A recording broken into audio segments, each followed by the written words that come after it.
Now you have a son that I've been hearing a whole lot of things about on the basketball court. Um, just to give some feedback of who your son is, and then where your son is now, far as. And I wanna know, like, at this time in his life, is he a better basketball player than you and Mel when y'all was freshmen and so. My son Flint Jr. Yeah, he got game. He's being trained by me right now. Not necessarily like um, on the basketball tip as much. I do train him on the basketball level as far as fundamentals and skill and all of that with the basketball, but I'm more of his fitness trainer right now. I'm more of his, me and his mother collaborate together to try to basically get him to eat, high protein and low carbs. So we basically working on that aspect with my son. Okay.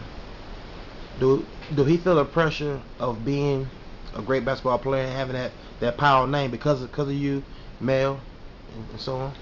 Well, I don't know if he feel pressure because he grew up in Griffin and he still lives in Griffin. Okay. Basically, I just want him to take it to the next level and use basketball as a stepping stone. Use basketball to become a businessman. Use basketball to become an entrepreneur. If you make it to the NBA, fine, but we basically have a plan to basically, at 15, he's well aware of the plan. And that's the thing you got to do with your children too. You can't get them overly excited to be in the NBA, the NBA and to play in the NBA because they may not make it to the NBA. So you got to teach them about business. I teach my son about possibly owning an NBA team. So yeah, it's not a lot of pressure. He's a mature kid for 15. So, but hey, if I could sit in the upper deck and watch him play for Dallas, that'll be cool too. Okay. Now, is he playing at Griffin High School now? Well, he's over at he's a freshman. He's over at Seton Academy. Gotcha. In South Holland. Gotcha. Yeah. How's he? I mean, as far as his game over there, I mean, is he doing well over there? Yeah, he's developing. Yeah, he should be playing varsity next season. His sophomore season, he'll be on the varsity team. All right, good deal. Now, one of the big topics I have on the website is about the best players to ever play at East Chicago Central. What I want to get from you, because you have a lot of history with Roosevelt and Washington, I want you to give me a starting five from that era, and you can put the two teams together. Like you can take a player from Washington or whatever and have four from Roosevelt, however you want to do it, and then give me your starting five from EC Central, and then also who is the best basketball player to ever play at EC. And the last question.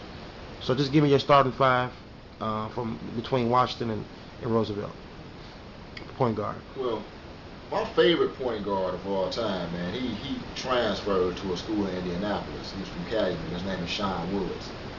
He's a college coach right now. I don't know exactly what team he's coaching. I think South Central. Yeah. But that's my favorite point guard of all time in the city. Next to myself. Gotcha. Yeah, Sean Woods. So you want to start at five? Yes. So at point guard, we got Sean Woods. Yeah, I would say Sean Woods. Shooting guard. Yeah, my shooting guard. Oh man, shooting guard. I would have to put even though my little brother didn't play a whole lot, I would have to say my little brother. Okay. I would put Mel as my shooting guard. Okay. Small forward. Another shooter, Arthur Pollard. We call him Bump. Yeah, he was another one of my favorite shooters, pure shooter. Okay, now Mel played at Central. Yeah, Mel played at Central. So we want to so as of right now we got Sean Woods and Arthur Pollard. He played at Roosevelt. Yeah. So I want to get a starting five from that era first. Okay, all right. So a shooting guard. I'll take Mel out of it. I'll put as a shooting guard. And then we got Tony Harris. No, Tony Harris was small forward. Okay. Man, I would have to say probably Deion Thornton, man. Deion Thornton was a shooter. Okay. I remember him. Yeah, so we got Sean Woods, Deion Thornton, Arthur Pollard, power forward. No, Arthur Pollard is from the era. Yeah. Are you talking about the era? Yeah. The Central era first or the old guys first? Let's do the 80s first. So hold on. One of the big topics that we have on the website is about the best players ever to come to East Chicago. Because you're a big historian on the guys that played in the 80s that played at Roosevelt and Washington, I want to get two separate teams. I want to get one team from that 80s era that you feel like the best five, and also from the EC Central days. So let's start with the 80s point guard. I would go with, like I said, I got so much to choose from. I can make 5 or 6 different starting fives, but I'm gonna go with Harry Irvin. I saw Harry Irvin back in 1982. He was more like a Rod Strickland type, if you remember him. Yeah. Silky smooth with the ball, can pass, can shoot, can penetrate. So if I had to choose a point guard, I would go with Harry Irvin. Okay. Shooting guard.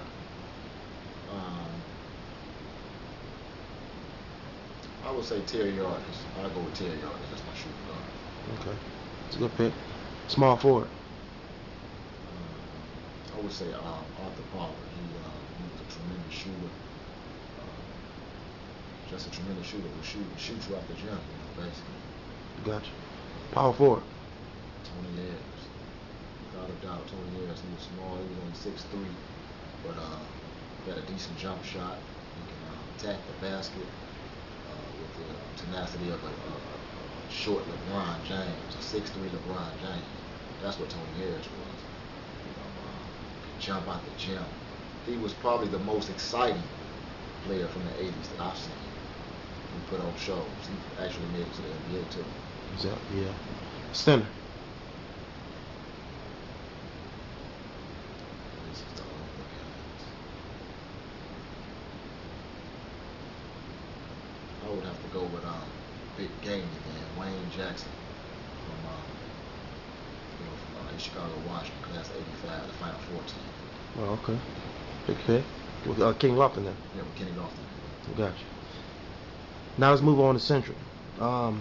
Point guard. Delmar Johnson. Okay. General. Yeah. Shooting guard. Denzel French. Okay. So he's better than Etwan, Mayo, Marcus Jefferson, Corey Stokes, them type of guys. I seen him just on that level. I've seen him do more. But Etwan actually played forward in high school. So Okay. Etwan was going to definitely be my 3 spot. Okay. Yeah. Okay. Well, you got Etwan at small forward. Yeah. Power forward. KK, man. I seen Jared Buggs. I seen, like I say, and I ain't even put Judah in my starting 5. You know what I'm saying? Yeah. But that's how Talented. That's how talented we were. Because I believe Judah played 3 too. Exactly. So I wouldn't put Judah before Smooth. Judah had a hell of a high school career. Yeah. But I just couldn't put it before Smooth. And power forward, like I said, I would put KK there, man. So he's better than Rick Wright, Udi. Actually, well, Udi, I believe, man, Udi was exciting. Udi was exciting, man. Udi was exciting, but like, far as like productive though, I believe that, for a fact, this guy's going to get you a certain amount of points. This guy's going to get you some rebounds. He's going to play some defense. Just an all-around player, man. I would probably go with KK, man. Okay, that's I good. know a lot of people probably wouldn't agree with me at that position. No. Udi is such a tremendous scorer. Yeah. Udi would get you 30 points. But that's a hell of a debate right there. But I would go with KK, man. Center. We never really had a center, man. Central center. Lord have mercy. We had a guy named Willie Davis. No, not Willie. That's what I would go. I'd go with young Willie Davis, man.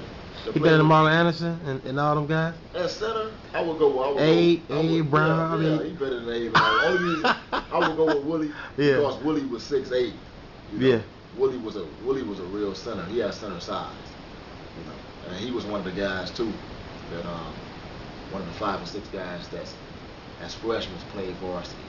Never played a JV game, never played a freshman game. Exactly. So where do Flint Powell and Mel Powell fit in this whole equation? I ain't know. Me personally, I ain't nowhere near one of the best players. I am one of the best players that ever played at Central, but I'm not in the top echelon of guys that I'm naming now. I believe my little brother could be mentioned with these guys, though.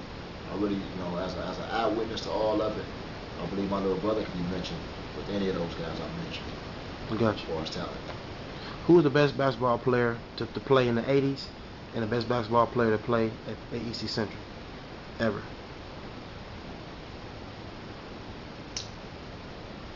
I would say the best basketball player that I've seen in the 80s in Chicago was between my cousin Anthony Tony Jucks and did I even put him in my starting five? No. So who I put in there as my power forward in the 80s? You put your power forward, Tony Harris was the power forward. Tony Harris. Tony Harris. But anyway, Jucks, I believe it's between Jucks and Tony Harris that I believe that I saw in the 80s, so that was the best. And I probably would have to give a little edge to Tony Harris that I seen that was the best player, the most exciting. I mean, this guy actually, like I said, had NBA. He was the first guy that we seen play above the rim before that term came out in the late 80s. That term came out in the late 80s, above the rim. Gotcha. But he played above the rim in 83, 84, 85. Yeah. Best player in EC Central history. He's one more, man. He broke all the records. He's one of the most humble and nicest kids too. He is. Yeah. Yeah, he's the most. I would say he's the most accomplished right now. So I would have to give him the edge over guys like Udi. Udi could be mentioned too. Judah Parks could be mentioned. Now, what I hear from a lot of guys that play at Central is that Etwan is the most accomplished, but not the best. Mm-hmm. How do you view greatness or being the best? By playing organized basketball, I mean, in the end, man, if you're talking about, we could debate all day about street players and guys that never really played in college or never even really played in high school, and definitely never played any professional ball. And speaking of professional ball, we got a guy, my little homie Woody, Chris Woods. He played semi-professional ball or professional ball in Europe. Exactly. And I didn't even put him in any of my teams. So it's about talent, man. Who played from childhood on up to where we was trying to get to. We all had visions of playing at a professional level. So if you're gonna talk about street players, separate them. Don't just go by who you think is the best because who was the most exciting or who was a more terrific scorer. Because I know my Calumet guys, they'll tell you straight up they believe Udi. A lot of them will tell you Udi was better and smooth. But to me, Udi didn't accomplish as much as each one. Okay. So that's why I would say each one is the man. In my book. Okay. What kind of advice can you give to future athletes who may one day be in your position? Star basketball player, growing up in middle school, grade school, came to a crossroad where you transferred to a different city, came back because because of the love of your teammates and vice versa. What kind of advice can you give that type of athlete? Just to be a good person, period. You got to put God first before anything, man. I don't care what your situation is. If you got one pair of shoes or no pair of shoes or 100 pair of shoes, put God first and pray. Study. You have to put academics first, man. You really have to study. Get off into mathematics. You have to read. You have to get off into nutrition. You got to learn about food. Learn how to eat right. A real champion athlete eats right. He trains properly. So fitness and nutrition is very important. Staying away from negative people. You have to gravitate towards people that want to accomplish certain things in life. So that's basically what I would give. If I had to give any kind of advice to the kids or the generation that's coming up right now. All right. What is Flint Powell currently doing in his life right now? Right now I'm working at a mega hardware store, Menards. I'm working in the receiving department. It's huge now, man. I heard. Yeah, big store, man. Yeah. Steady growing. So I'm working doing receiving, for Menards. That's what I'm doing right now. I'm raising 3 sons. All right. Yeah. All right. Flint, man, I want to thank you for being on the website. It's been a pleasure having you on. I look forward to doing that documentary on mail real soon. Yeah. That's well. I'll be back in 2 weeks to home. So I'll be looking to give you a call and get with you. Bro. All right. So I want to thank you, man. All right. This is Athletes Lives Network. Once an athlete, always an athlete.